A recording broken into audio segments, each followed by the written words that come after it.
네, 여러분 안녕하세요. 가을바람입니다. 오늘은 미국의 양자 컴퓨터 예상 그리고 양자 내성 암호로의 전환이라는 제목으로 이래도 양자 시대가 안 온다고요? 라는 부제를 한번 붙여봤습니다. 중요한 내용들이 좀 많으니 끝까지 보시면 좋을 것 같습니다. 우선 들어가기 전에 앞서서 기본적인 상식을 좀 공부를 해야 됩니다. 그래서 암호화에는 크게 두 종류가 있습니다. 대칭키 암호화와 비대칭키 암호화가 있는데, 대칭키 암호화 같은 경우는 암호화 그리고 암호를 푸는 복호화의 같은 암호키를 사용합니다. 그래서 중간에서 누군가가 암호화 키를 가로채버리면 정보가 유출될 수 있다는 위험을 가지고 있어서 속도는 빠른데 보안이 좀 취약하다라는 단점을 가지고 있고요. 이거를 해결하기 위해서, 개선하기 위해서 나온 게 비대칭키 암호화인데, 암호화 복호화할 때 서로 다른 키를 사용을 합니다. 그래서 타인에게 노출되지 않아야 하는 개인 키, 프라이빗 키와 공개적으로 개방되어 있는 공개 키, 퍼블릭 키를 쌍으로 이루어진 형태인데, 어떻게 되냐면 이제 A의 공개 키, 퍼블릭 키는 이제 누구나 알 수 있으니까 B가 알 수 있는 거죠. 그래서 B는 A에게 받은 공개 키를 이용해서 암호화를 합니다. 그 이후에 암호화된 문서를 A에게 전달을 하는데, A는 공개 키로 암호화된 문서를 풀 때 자기만 가지고 있는 프라이빗 키, 개인 키를 사용해서만 풀 수가 있습니다. 그래서 아무나 이걸 가로챈다고 이 프라이빗 키를 A만 가지고 있기 때문에 해독을 할 수 없다는 거죠. 그래서 대칭 키보다 안전하긴 한데 속도는 느리다라는 단점을 가지고 있습니다. 그래서 이 두 가지 암호화 방식이 있다는 거를 염두를 하고 넘어가도록 하겠습니다. 자, 그래서 양자 컴퓨터 해킹에 대응하기 위해서 아까 말씀드린 대칭키, 비대칭키 암호 알고리즘 어떻게 대응을 하고 있느냐. 대칭키 같은 경우는 키 크기를 늘려버려서 이전과 동일한 수준의 안전성을 이제 양자 컴퓨터로부터 확보를 한다는 방식으로 가고 있고요. 비대칭키 같은 경우는 이제 RSA, 소인수 분해를 활용한 문제가 많이 활용이 되는데, 이게 이제 양자 컴퓨터에 의해 깨질 수 있다는 게 쇼의 알고리즘으로 증명이 됐습니다. 그래서 이 부분이 좀 중요한데, 그래서 두 가지 방법으로 대응을 하고 있습니다. 그래서 양자의 특성을 활용을 하는 양자 중첩, 얽힘, 복제 불가능성과 같은 특성을 활용한 양자 암호, 이건 이제 퀀텀 크립토그래피가 첫 번째 방법이고요. 두 번째는 이제 기존 암호 알고리즘처럼 수학적인 문제를 활용을 해서 양자 컴퓨터로도 풀 수 없는 어려운 문제를 내버리는 겁니다. 그래서 이 두 번째는 양자 내성 암호, PQC, 포스트 퀀텀 크립토그래피라고 합니다. 그래서 두 가지 방법이 있다. 1번은 양자의 특성을 활용하는 양자 암호가 있고, 2번은 어려운 문제를 내서 양자 컴퓨터가 못 풀게 하는 양자 내성 암호가 있다. 그래서 이 두 가지가 다릅니다. 그래서 오늘 얘기해 볼 거는 이 양자 내성 암호 PQC입니다. 그래서 포스트 퀀텀 크립토그래피란 양자 컴퓨터를 이용한 해킹으로부터 안전한 비대칭키 암호 알고리즘이다. 그래서 뭐 기반이 되는 수학적 난제의 종류에 따라 격자 기반, 다변수 기반, 코드 기반, 해시 기반, SIDH 기반, 이렇게 총 5가지 분야로 구분을 한다고 합니다. 자, 그래서 오늘 우리가 공부해 볼 거는 NIST, 이제 미국의 국립표준기술원에서 PQC, 아까 방금 말씀드린 이 PQC를 선정하기 위한 프로젝트를 하고 있습니다. 근데 왜 하는지에 대한 백그라운드를 이제 공식 그 정부 사이트에 올려놓은 게 있는데, 이게 굉장히 흥미로워서 제가 좀 가져와 봤어요. 그래서 한글로 번역을 한 건데 한번 같이 보시죠. 최근 몇 년 동안 양자 컴퓨터에 대한 상당한 양의 연구가 있었습니다. 양자 컴퓨터란 양자역학 현상을 이용하여 기존 컴퓨터에서 어렵거나 다루기 힘든 수학적 문제를 해결하는 기계입니다. 대규모 양자 컴퓨터가 구축된다면 현재 사용 중인 많은 공격기 암호 시스템을 깰 수 있을 것입니다. 그래서 이 위험성에 대해서 인지를 하고 있습니다. 이것은 인터넷과 다른 곳에서 디지털 통신의 기밀성과 무결성을 심각하게 손상시킬 것입니다. 포스트 양자 암호화, 양자 내성 암호화는 양자 컴퓨터와 기존 컴퓨터 모두에 대해 안전해야 되고, 기존 통신 프로토콜 및 네트워크와 상호 운영할 수 있는 암호화 시스템을 개발하는 것이다. 그래서 이 대규모 양자 컴퓨터가 자신들이 가지고 있는 이 모든 암호화를 깰 수 있다는 걸 가정을 하고 이 프로젝트를 시작을 했다는 겁니다. 대규모 양자 컴퓨터가 언제 만들어질지에 대한 문제는 복잡하다. 본인들도 확실히 알 수 없다. 과거에는 대형 양자 컴퓨터가 물리적 가능성이 있다는 것이 덜 분명했다. 불가능할 거다라고 생각을 했다는 건데, 지금 상황은 다릅니다. 지금은 많은 과학자들이 이것은 단지 엔지니어링 과제라고 믿고 있다. 이 얘기는 얼마 전에 한국에 있었던 행사에서 김정선 교수님도 말씀을 하셨죠. 옛날에는 불가능하다라고 했는데 지금은 단순히 엔지니어링을 어떻게 할 것인가의 문제이지 할 수 있는 모든 구조 개념은 갖춰졌다. 우리 이 엔지니어링 기준만 발전하면 만들 수 있다.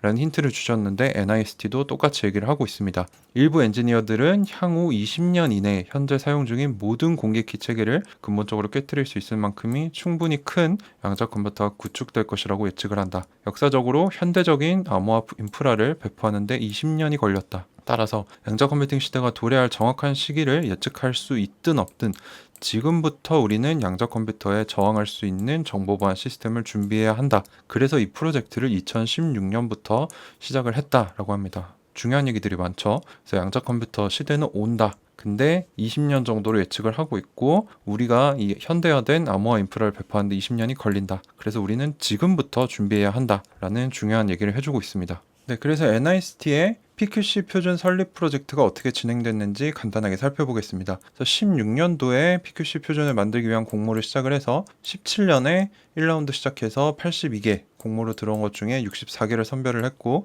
19년 1월에 26개, 20년 7월에 결선 진출 7개, 대체 후보 8개를 선별을 했고요. 2022년 말에 4라운드를 이제 이것들을 가지고 시작할 예정이다. 그리고 최종적으로 2024년에 PQC 표준이 되는 알고리즘을 선정할 예정이라고 합니다. 그리고 앞서 말씀드렸다시피 이게 선정이 돼도 현재 우리가 가지고 있는 모든 알고리즘 인프라를 업그레이드하는 데는 최소 20년, 보수적으로 봤을 때 20년 정도가 걸릴 것으로 예상이 된다고 합니다. 자, 그래서 NIST가 크게 저런 PQC 설립 표준 활동을 하고 있다라고 말씀을 드렸고 최근에 뉴스 나온 게 하나 더 있습니다.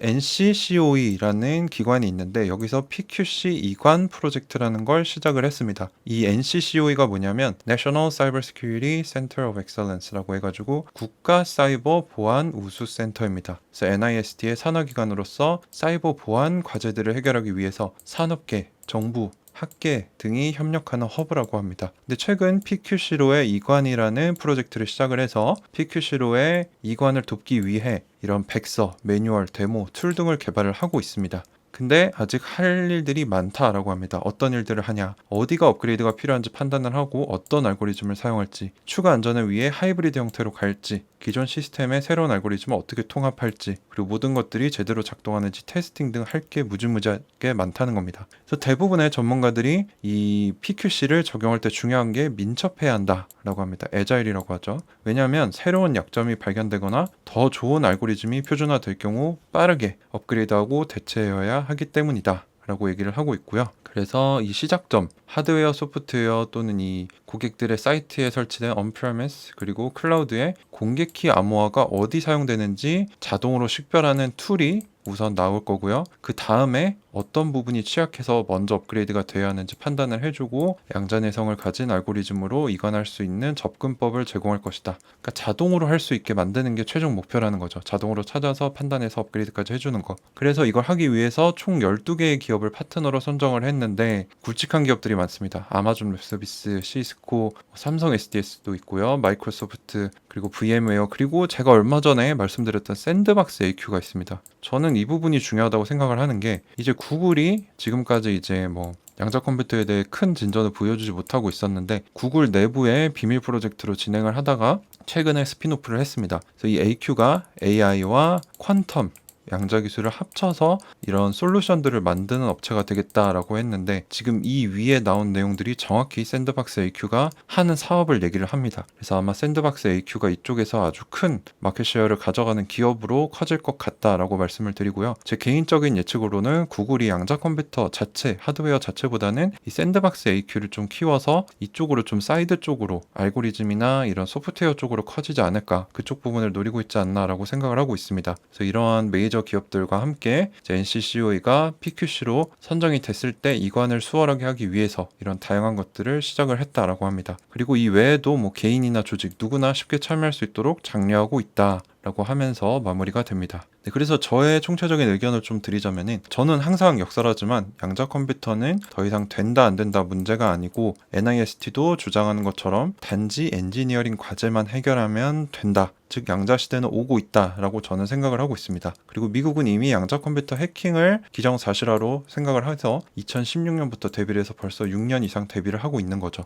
최종 PQC 알고리즘이 2024년에 선정되면은 적게 보면 10년에서 15년, 길게 보면 20년 동안 이 큰 양자 컴퓨터, 확장성을 가진 양자 컴퓨터가 해킹을 하는 걸 막기 위해 바로 지금 현 모든 암호 체계를 업그레이드하는 작업을 시작할 거다라고 했습니다. 그래서 제가 다시 한번 리뷰를 해보니 주요 양자 컴퓨터 개발 기업들은 2030년 내외로 실용적이고 강력한 양자 컴퓨터 개발을 목표로 하고 있습니다. 아이온큐 같은 경우는 2028년에 1024 알고리즘 큐비트 수준으로 이때면은 폭넓은 양자 우위, 신자재 개발, 신약 개발, 최적화 등을 할 수 있는 수준을 2028년으로 잡고 있고요. IBM은 2025년에 4200 정도의 물리적 큐비트. 물리적 큐비트는 좀 의미가 적긴 합니다. 근데 2030년에 100만 물리적 큐비트에 도달하겠다. 아마 이 정도 되면 웬만한 태스크들은 다 할 수 있을 거다라고 생각이 되고요. 구글 역시 2030년에 100만 물리적 큐비트 수준, 그리고 동시에 2029년까지 유스풀한 그 실용적인 양자 컴퓨터 개발을 목표로 하고 있다. 그래서